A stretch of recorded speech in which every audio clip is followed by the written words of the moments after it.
More, Angela.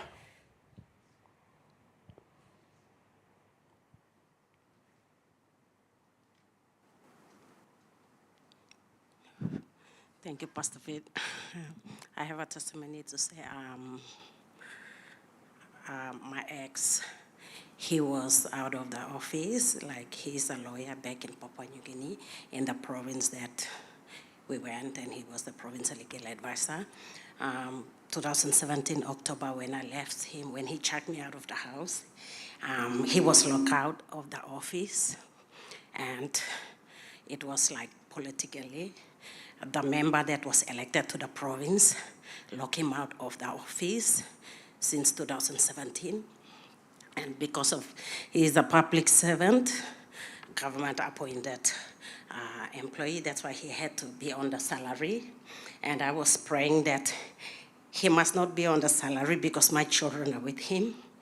So last week, he had to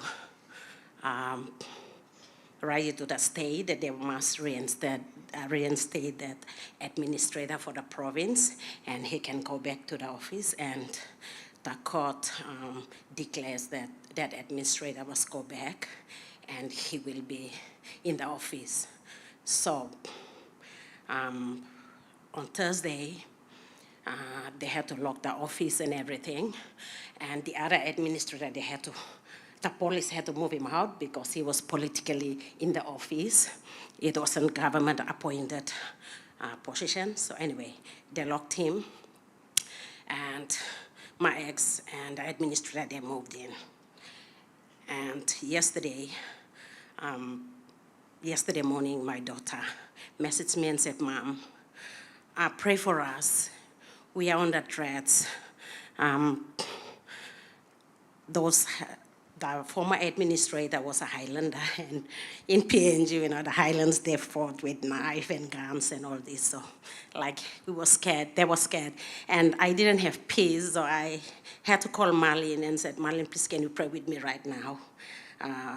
My children's life, they are with their father. So the threat is issued to their father. So my children are with him." So yeah, Marlene prayed with me, and in the night, I didn't sleep. At 10, I had to call her and ask, "Are you guys safe?" And she said, "Mom, we are safe. The police are patrolling our streets, and we are safe." So I said, "Thank you. God answers prayers." Thanks. Thank you. Okay. Well, last week, Trevor gave an unsolicited advertisement to The Chosen, which is on Prime. And while I'm not in the business of making Jeff Bezos any richer, Prime also has got a new series called The House of David.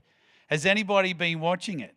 Yeah, it's really good too. The detail that they go into is actually pretty cool. And so that's kind of inspired today's message. So I wanted to preach on David and Goliath because of the House of David. And spoiler alert, it's not finished yet. If you do start watching it, they're releasing an episode every week, every Thursday. So there's 5 out there for you to binge watch, and then you have to wait for the next one. But I'm gonna give you the end of the story today if you've never heard of it. But look, suffice to say this, that in every story in the Old Testament, particularly Exodus, but also other ones, like when Elijah was on Mount Carmel, and in particular this one, David and Goliath, these Old Testament stories provide a metaphor for us. They provide an allegory that we can see and we can follow the example of these people in our spiritual life. So in every element of this story, I want to show you something that is relevant in your life, that is similar, if you like a metaphor for it. So I'm going to start with 1 Samuel 17. Now, there's a lot of Bible in this, and I'm not going to apologize because it's awesome. All righty, here we go. 1 Samuel 17. I'm going to read just the first 16 verses because it's exciting, just to build the tension. It says, "Now the Philistines had gathered their forces for war and assembled at Soko in Judah. They pitched camp at Ephes Dammim between Soko and Azekah, and Saul and the Israelites assembled and camped in the valley of Elah and drew up their battle line to meet the Philistines. Now the Philistines occupied one hill and the Israelites on another hill with the valley in between them. A champion named Goliath, who was from Gath, came out of the Philistine camp. His height was 6 cubits and a span. Now, to give you some perspective on that, it's about the height of a basketball hoop, close to 10 feet. All right, it's pretty tall. He had a bronze helmet on his head and wore a coat of scale armor of bronze weighing 5,000 shekels. I forgot to Google how heavy that is, but it's a lot of shekels. So on his legs he wore bronze greaves, and he had a bronze javelin was slung on his back. His spear shaft was like a weaver's rod.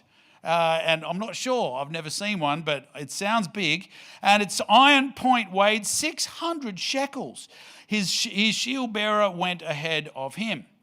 Goliath stood and he shouted at the ranks of Israel, "Why do you come out and line up for battle? Am I not a Philistine, and are you not the servants of Saul? Choose a man and have him come down to me. If he's able to fight and kill me, we will become your subjects. But if I overcome him and kill him, you will become our subjects and serve us." And then the Philistine said, "This day I defy the armies of Israel. Give me a man and let us fight each other." Well, on hearing the Philistines' words, Saul and all the Israelites were dismayed and terrified. Now David, he was the son of an Ephrathite named Jesse, who was from Bethlehem in Judah. And Jesse had 8 sons, and in Saul's time, he was very old. Jesse's 3 oldest sons had followed Saul to war. The firstborn was Eliab, the second was Abinadab, and the third was Shammah.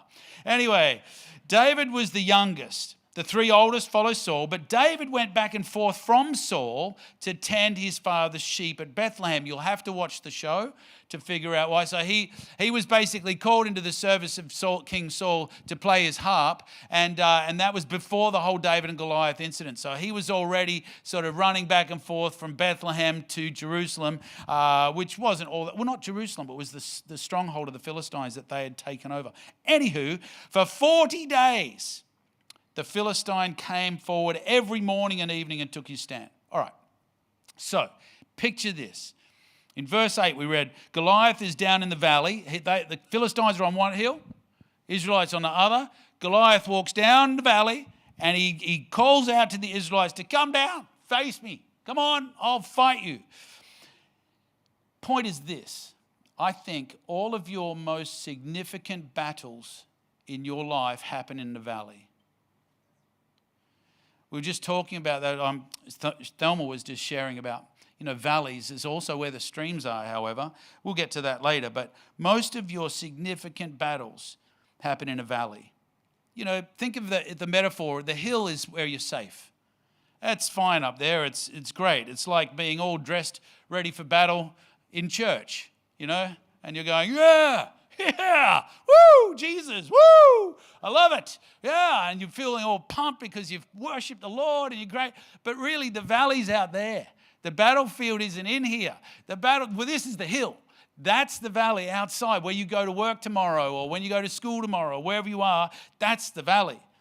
And it's significant because the valley represents 2 things, both of which the devil wants you to be afraid of, both of which he wants to intimidate you from going, because they are both absolutely essential for you to fulfill your potential and your purpose and to be who God was created you to be. And the first thing that the valley represents is your personal growth challenges, and the second is your mission field. Your personal growth challenges, again, I think Pete quoted Psalm 23. Though I walk through the valley of the shadow of death, it's a valley that, you might have to face death once. One of the testimonies we had yesterday at men's breakfast was from Bungie. And you'll remember, it wasn't that long ago, 6 months ago or so, that he was in that valley and the doctor gave him 3 days to live. And he faced it like a champion. He just went, well, can't live forever, I'm up for it. And then God healed him, right? But there's also other valleys. The valley of financial hardship, the valley of stress, the valley of relationship breakdowns, the valley of sickness, depression, anxiety. There's all these valleys that we face in our lives. And God's saying, there is a victory to be won down there. There is something you can do. And again, we'll get to that in a minute. But Goliath, he's representing that fear that is confronting you, that you don't want to face. So ask yourself, what is my fear? What is my neurosis, if you like? If you're not sure, ask your wife or your husband. They'll tell you. What is it that's stopping you from fulfilling your full potential? From fulfilling the purpose God has created you to be? Where do you need to grow in your life? Because you have to face it. You have to face it. I've got stuff that I have to face. You know, and again, my family's if we're being honest, my family's the one that will say, hey, that's it there. They can see what you can't. They live with you, right? That's what Goliath is down there challenging you. He's representing that. And he always uses intimidation, doesn't he? And he always he looks way too big for you to beat. It always looks like, oh, nah, I can't. That's too hard.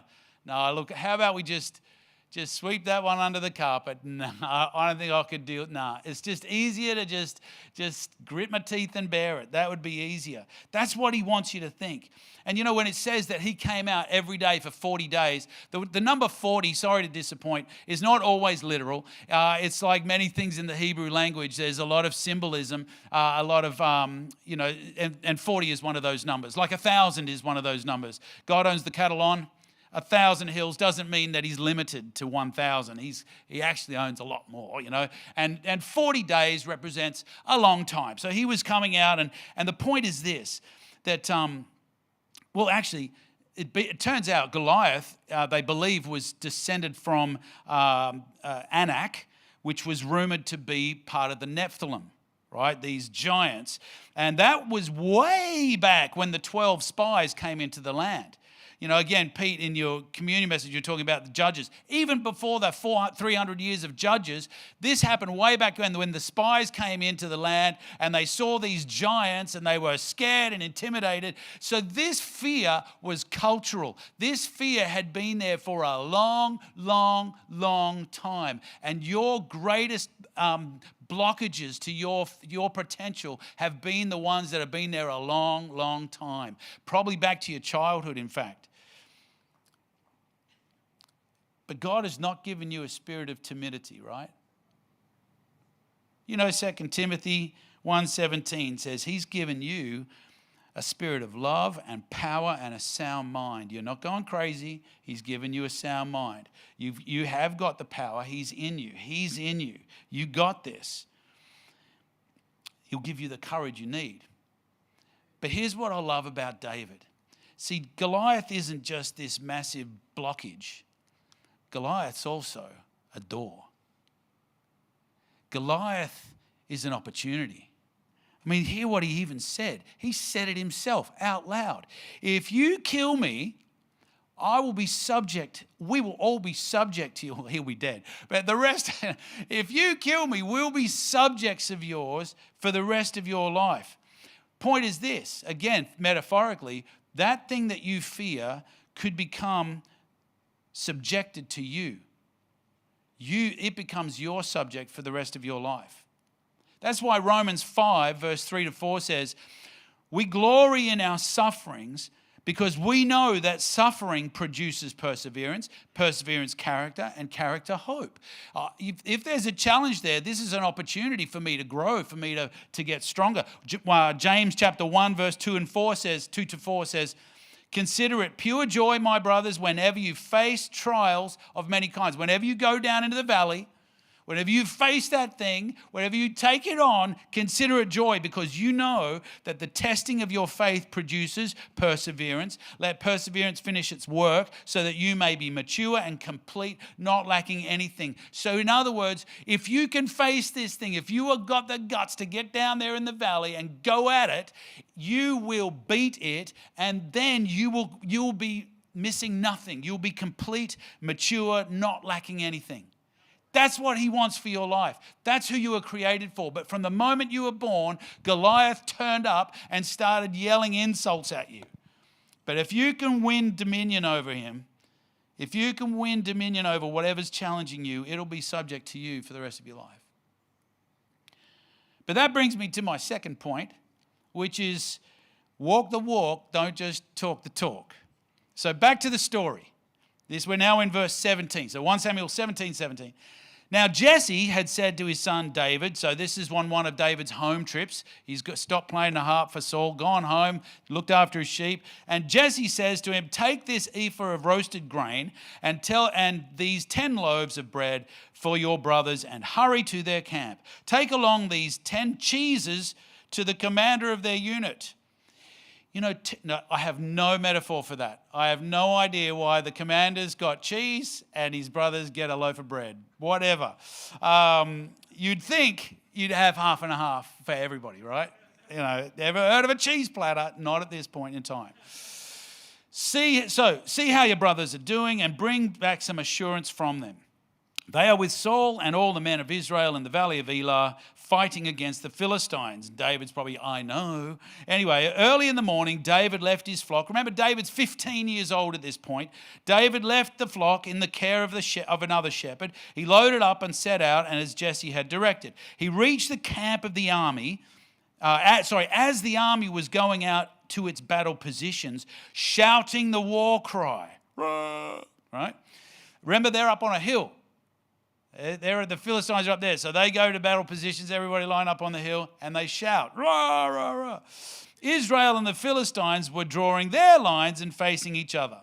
David left his things with the keeper of supplies, and he ran to the battle lines and asked his brothers how they were. As they were talking with him, Goliath, the Philistine champion from Gath, stepped out from his lines and shouted his usual defiance. Remember, he's been doing this a long time, right? But this is the first time David's heard it. And David heard it. Whenever the Israelites saw the man, they all fled from him in great fear. Wow. I quoted that verse from Timothy. God has not given us a spirit of timidity. Clearly, David did not have a spirit of timidity. He runs to the battle line. Typical 15-year-old. I reckon... I had a 15-year-old once upon a time, and let me tell you, they love the whole army thing. All teenage boys love the army thing. Am I right, Jake? Yeah. I just want to join the army, and then I'll be like Rambo. They love it, right? Because they have no idea what it's actually like. But I've played the video games, and it's pretty cool, So that's what I want to do. So he runs up to the battle line, and clearly he did not perceive his brother's fear or anybody's fear. He's just like, woohoo, let's go. So he's talking to them as if they were not afraid. How are you guys going? Dad wants to know, how you doing? Hey, how many guys have you killed? How many guys have you killed? And he's talking to them about whatever. And my point is this, that sometimes we're like those brothers and we've managed to hide our fears from everyone else. No one knows. Until I just told you before, hey, I've got some stuff in the valley, I should probably go down there and get sorted out. You might have thought, oh, Pete hasn't got any valleys. He's already looked after that. I'm hoping that's what you were thinking, because I thought I was really good at hiding it. But and so I presume that David is thinking that, this is just what soldiers do, all right, so you go out and you shout, you shout at the enemy, across at the other hill, right? And he's thinking this is all good. They all look brave enough because he hadn't seen that fear exposed yet. He hadn't seen their reaction to Goliath yet. And I wonder again, do we sometimes look a bit like that army?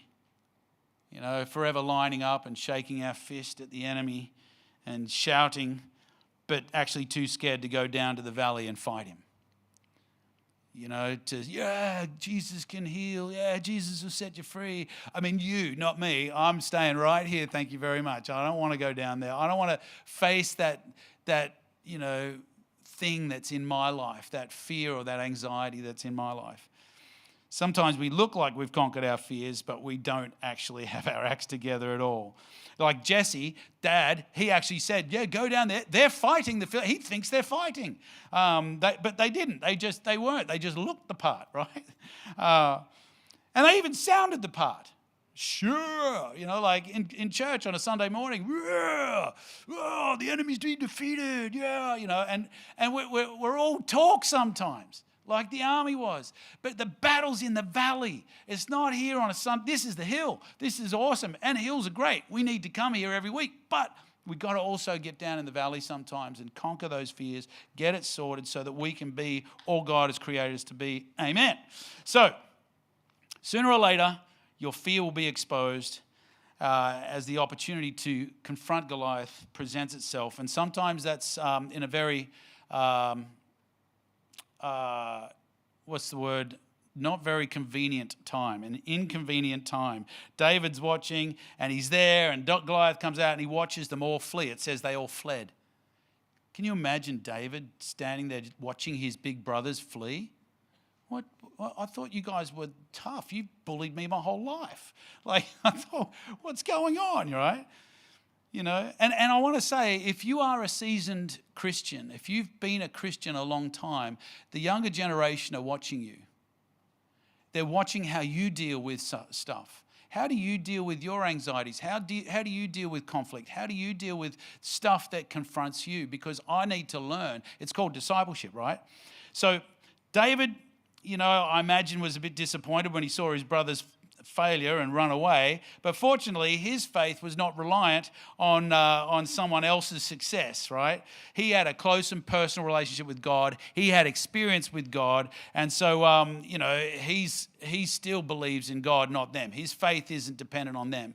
And I want to encourage you, if you are young, please don't put your faith in me or anybody else in this room. Put your faith in the Lord. That said, it is a fact, as unfortunate as this is, it is a fact that when somebody's a new Christian, first gives their heart to the Lord, they do connect with you, whoever their close friends are that are more mature. They connect with you. And for the first 2 or 3 years, they're kind of relating to God through you. So we see this a lot when a pastor, for example, commits adultery or rips the church off money or does something really stupid, right? And falls and gets sacked.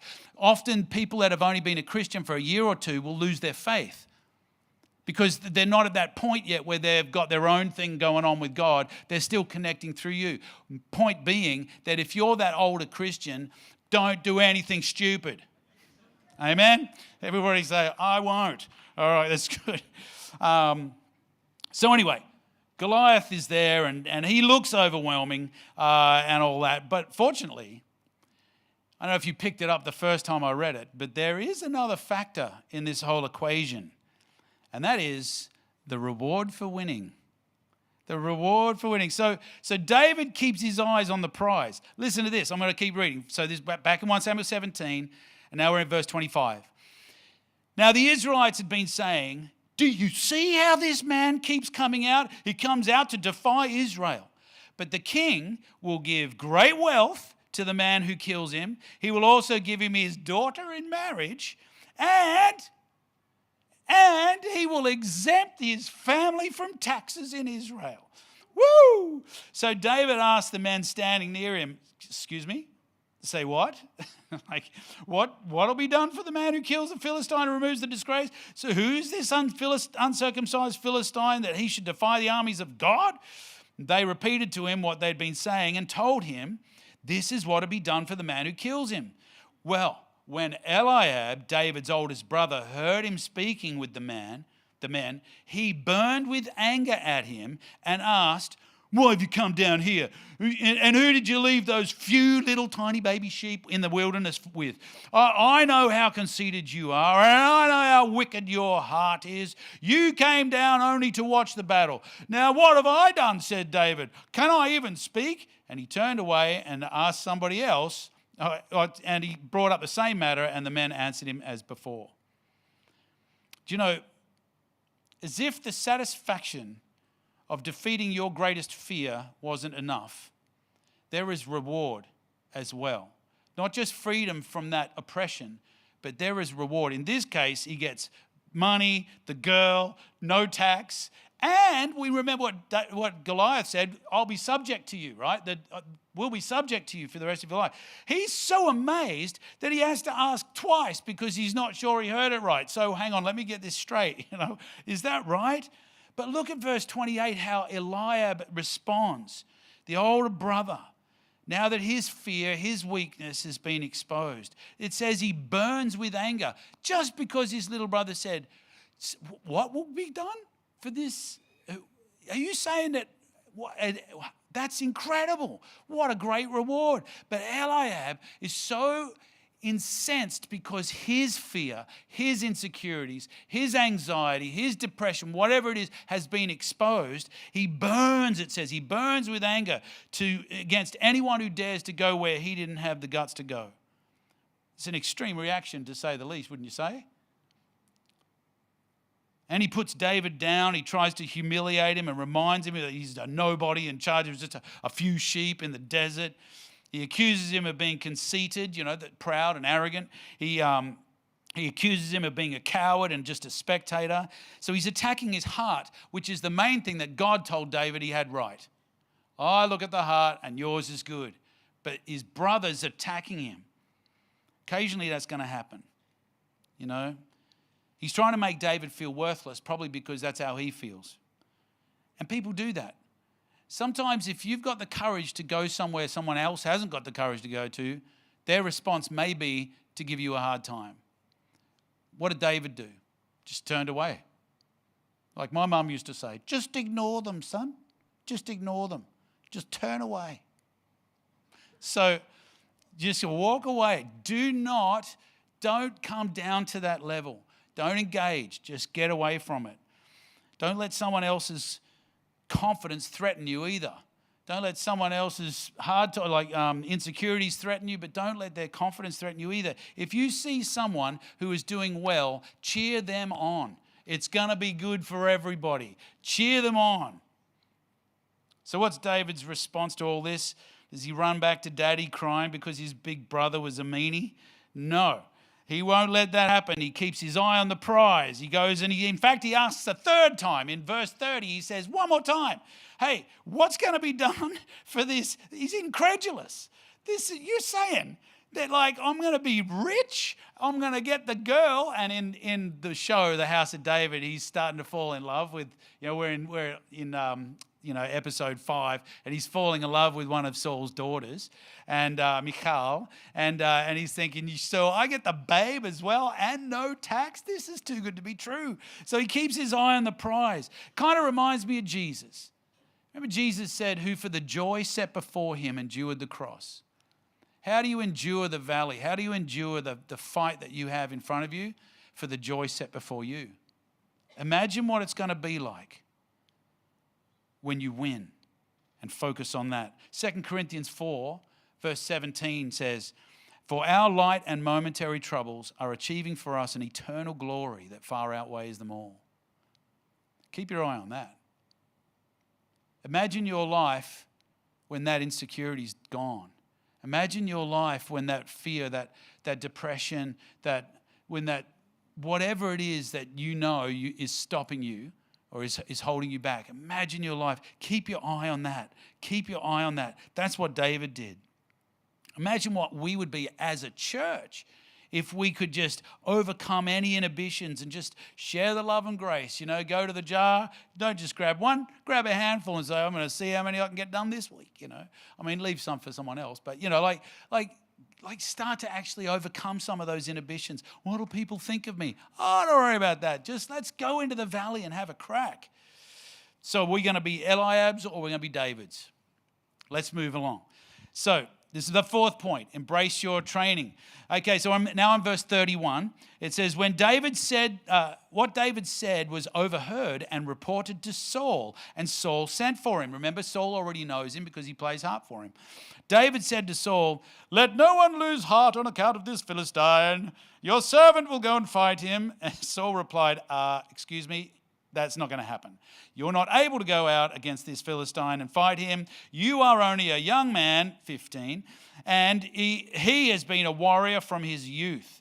But David said to Saul, Your servant has been keeping his father's sheep. When a lion or a bear comes out and carried off a sheep from the flock, I went after it, struck it, and rescued the sheep from its mouth. When it turned on me, I seized it by the hair, struck it, and killed it. Your servant has killed both the lion and the bear. This uncircumcised Philistine will just be like one of them, because he has defied the armies of the living God. And the Lord, here's the point, because the Lord who rescued me from the paw of the lion and the paw of the bear will rescue me from the hand of this Philistine. And Saul said to David, oh, all right. I can just imagine King Saul in that moment. Go, the Lord be with you. You know, the entire fate of Israel we're putting in this kid's hand simply because of his little speech just then. But I love the confidence that David has. And I want to say, don't mistake that for arrogance. He wasn't being arrogant. He was being confident in God. He knows it's impossible to kill a lion with your bare hands unless you're Tarzan. He knows you can't kill a bear. I saw a thing on Instagram the other day to show people think they could fight a bear. And it's in a cage. So they put this little thing on a stick, like a lolly, and they put it way up there. And this bear is literally 12 feet tall. Like you can't, this is Goliath. He knows, I can't beat a bear. Nobody can. But God can. But God can. See, in this part of the story, even Saul, his leader, didn't have confidence in him at first. So here's yet another opportunity for David to succumb to his fear and back away like everyone else. But, as much as he respected his leader, his faith wasn't in man, it was in God, because he had experienced God in the smaller areas of his life. So David had been faithful with his flock. He defended them against the lion and the bear. And I don't imagine that David, when he was looking after, can you imagine, like this is us, right, in our daily life, and, stuff isn't going right for us. Something's not good. And what do? We start whinging.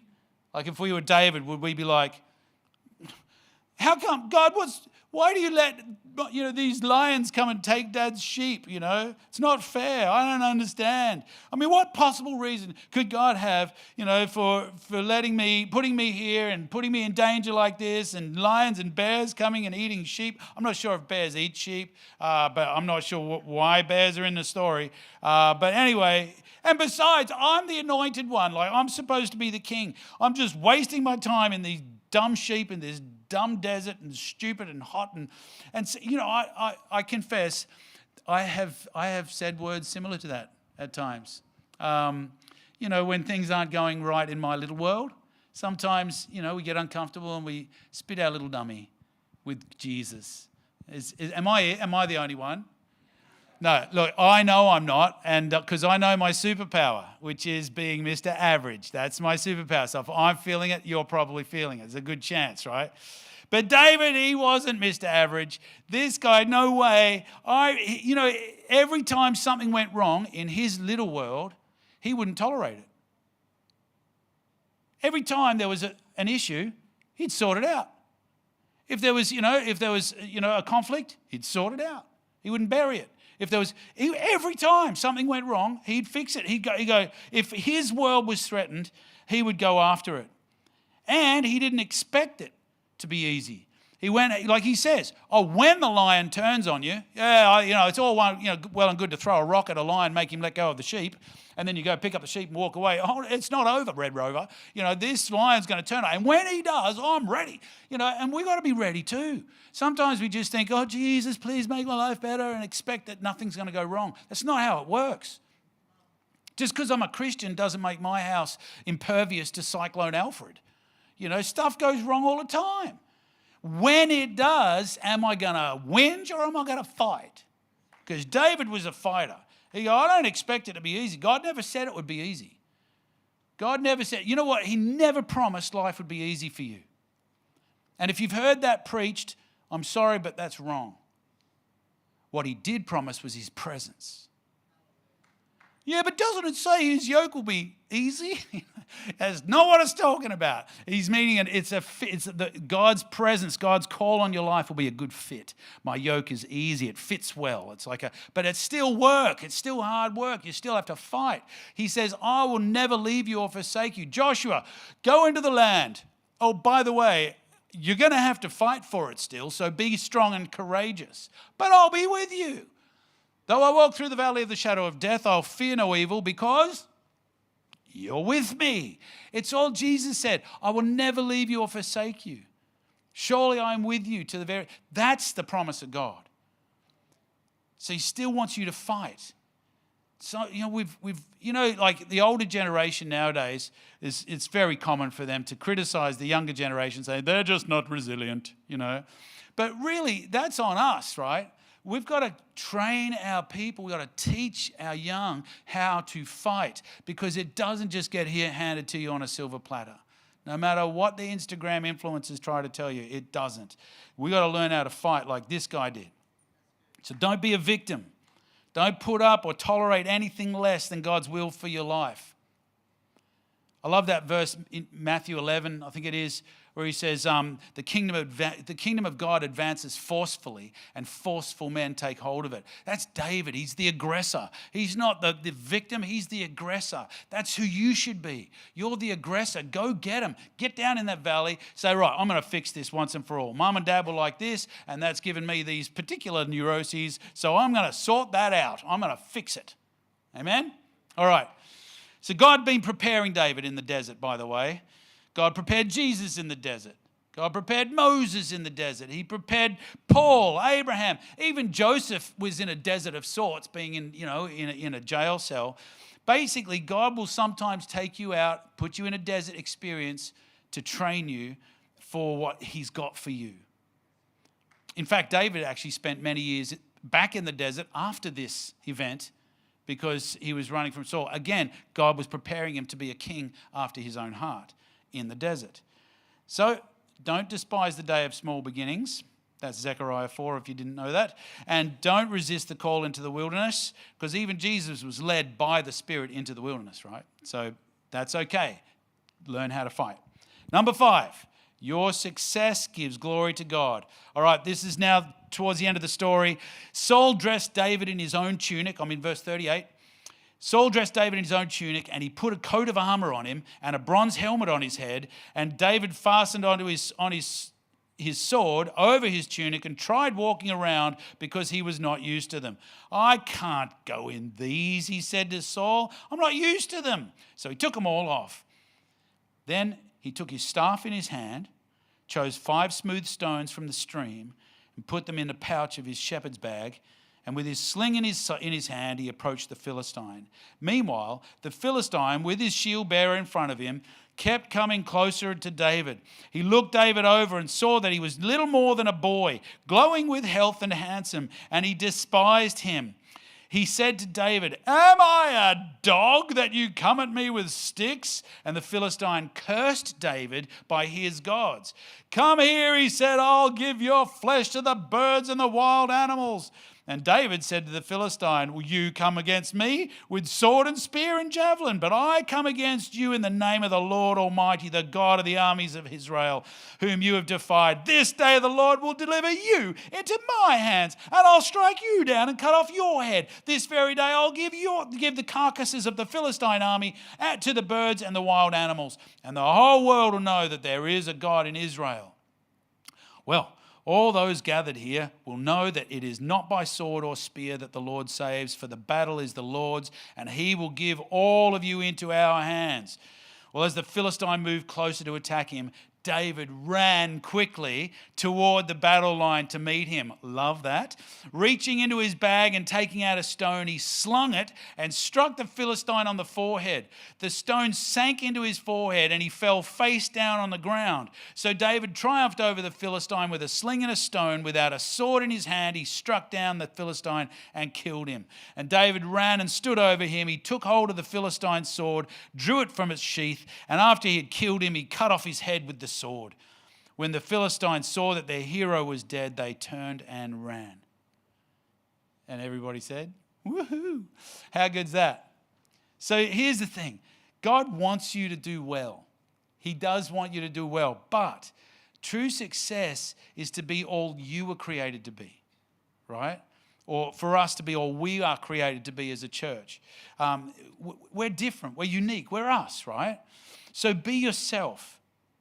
Saul tried to dress David in his armor, and which is fantastic. Thank you so much. That's really generous of you. Thank you, Saul. But, it's different. It didn't fit. That's not my thing. We're not like that. This is who we are. And that's okay. You're good, we're all good. Our mission might be the same from generation to generation, but sometimes the clothing changes, the methods change, the music changes. Swords and spears, great. They're cool. Every young boy loves that, But they're just not me, says David. I'm more of a sling kind of guy. Slingshot, that's my wheelhouse. Like, I'm just going to do me. 100%. You guys should carry swords. It looks great on you. I'm not that kind of guy. So I need to be loosey-goosey. I'll go get him. And the point is this.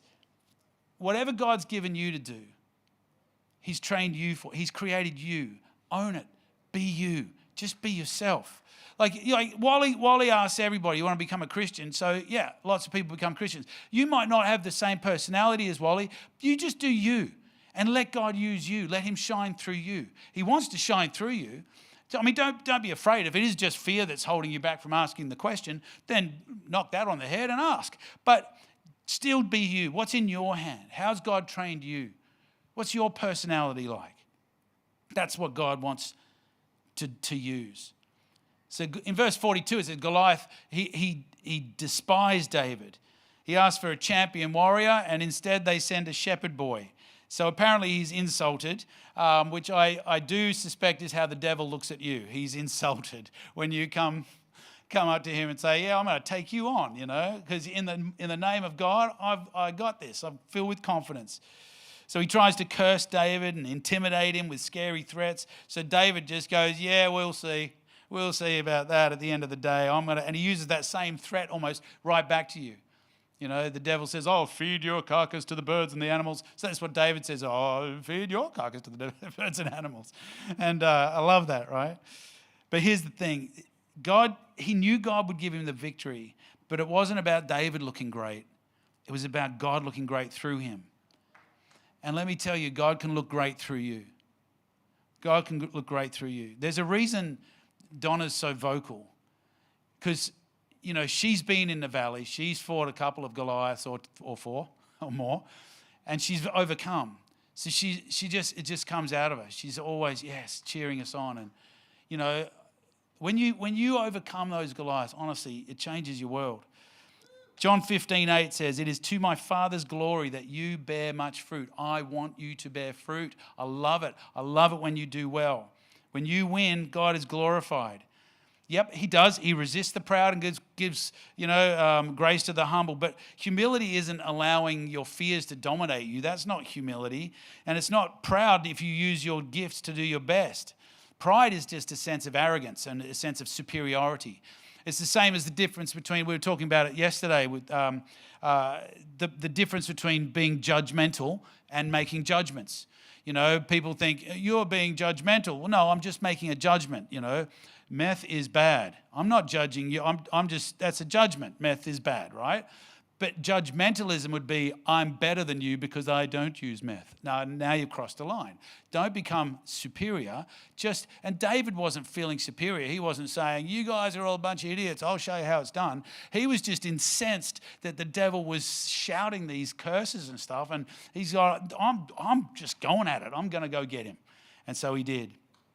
He'd experienced the hand of God, and he knew what is impossible with man is possible with God. So he runs towards his giant. He just runs straight at it and says, let's go. And he hits him first time. How good is that? I reckon even he was shocked, to be honest.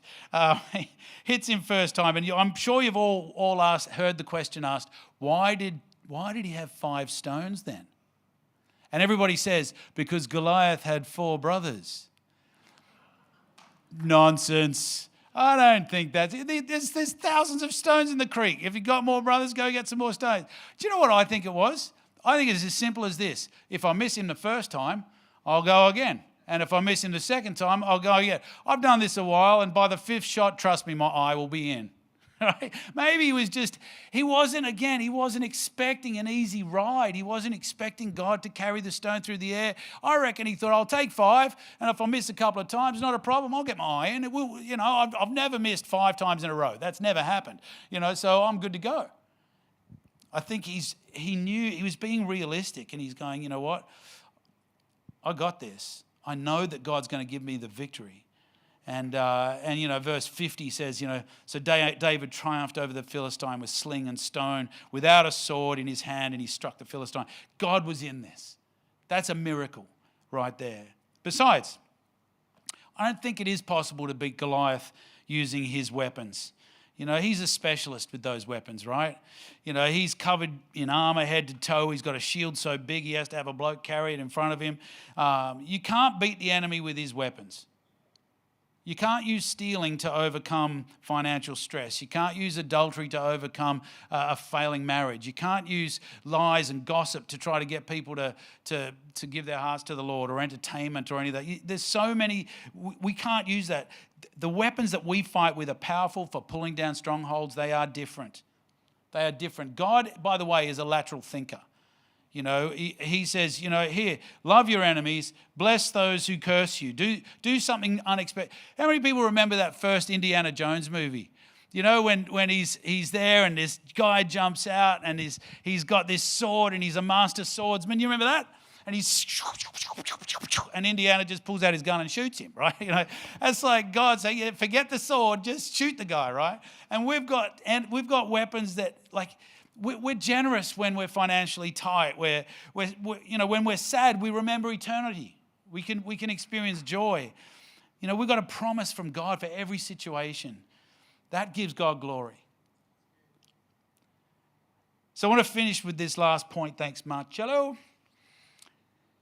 Your success, you getting victory in your valley, will inspire everyone else. Look at this. Verse 51 says, so David ran and stood over Goliath. He took the Philistine's sword, drew it from his sheath. After he killed him, he cut his head off with the sword. When the Philistines saw that their hero was dead, they turned and ran. Then the men of Israel and Judah surged forward with a shout, and they pursued the Philistines to the entrance of Gath and to the gates of Ekron. Their dead were strewn along the Sharaim road to Gath and Ekron. When the Israelites returned from chasing the Philistines, they plundered their camp. David took the Philistines' head and he brought it into Jerusalem. He put the Philistines' weapons in his own tent. See, the whole army, all of us, surged forward because they saw one kid win a powerful victory in his valley. And it lifted their faith. And it inspired everyone. Inspired them to fight. Notice, number one, they ran into a valley that they were previously afraid of. And number two, the enemy fled when they saw their confidence and faith. See, when you win a battle, when you win a personal battle, you step out boldly, for example, and pray for somebody, or overcome an addiction, or overcome personal fears, it inspires us. That's what this is here for. That's why we love to hear it. Share it with us. God did something. Sometimes you can be a little long-winded, but apart from that, we want to hear it, right? Like, come on, people, 45 seconds. But, honestly, it is so good to hear it. And I want to point out, there's this verse you've probably never read before, but from that day on, the people of Israel were never afraid of the descendants of Anak again. Never afraid of them. I'll read this to you. You'll love this passage. This is from 1 Chronicles 20. So this is a bit further on. Verse 4 says, in the course of time, war broke out with the Philistines, again, at Gezer. At that time, Sibbecai, the Hushathite, killed Sippai, one of the descendants of the Raphaites, and the Philistines were subjugated. So they're the giants, right? Those decisions. So he's killed him too. In another battle with the Philistines, Elhanan, son of Jair, killed Lami, the brother of Goliath the Git, who had a spear with a shaft like a weaver's rod. In still another battle which took place at Gath, there was a huge man with 6 fingers on each hand and 6 toes on each foot, 24 in all, just in case you didn't know how to count. He also was descended from Rapha, when he taunted Israel, Jonathan, son of Shimei, David's brother, killed him. These were the descendants of Rapha in Gath, and they all fell at the hands of David and his men. When you win, everybody wins. And God does something amazing. So when you charge into your valley, full of faith and confidence and well prepared, the enemy will run. You just need to know who's with us. And the result, of course, is that they plundered the camp, which is souls. It's getting people saved, getting people in touch with their Creator. So that's it. Today, what I want to do, we've got a great prayer team, as I always say. There's always people with amazing connection to God, our prayer team. They would love to pray with you. Some of this stuff that I've been talking about has stirred things up in you. Come and get some prayer. Don't be afraid. Come down and say, I need to face this. Could you help me? Could you pray for me? They'll pray for you. That doesn't mean it's the valley. They're just getting you ready. They're getting you ready. They're praying for you. We're with you. They'll pray for you this week as you go into your valley and sort out whatever it is that's been holding you back. So I want to encourage you, come forward if you need some prayer today. Otherwise, have an amazing week. We'll see you throughout the week, no doubt, and also on Sunday. But God bless you. Get onto Prime. By the way, if you don't have Prime, it's the cheapest of the streaming services. $60 a year, real cheap. And it's got both The Chosen and The House of David on it now, so probably worth it. So God bless you. Have an amazing week, and we'll see you next week.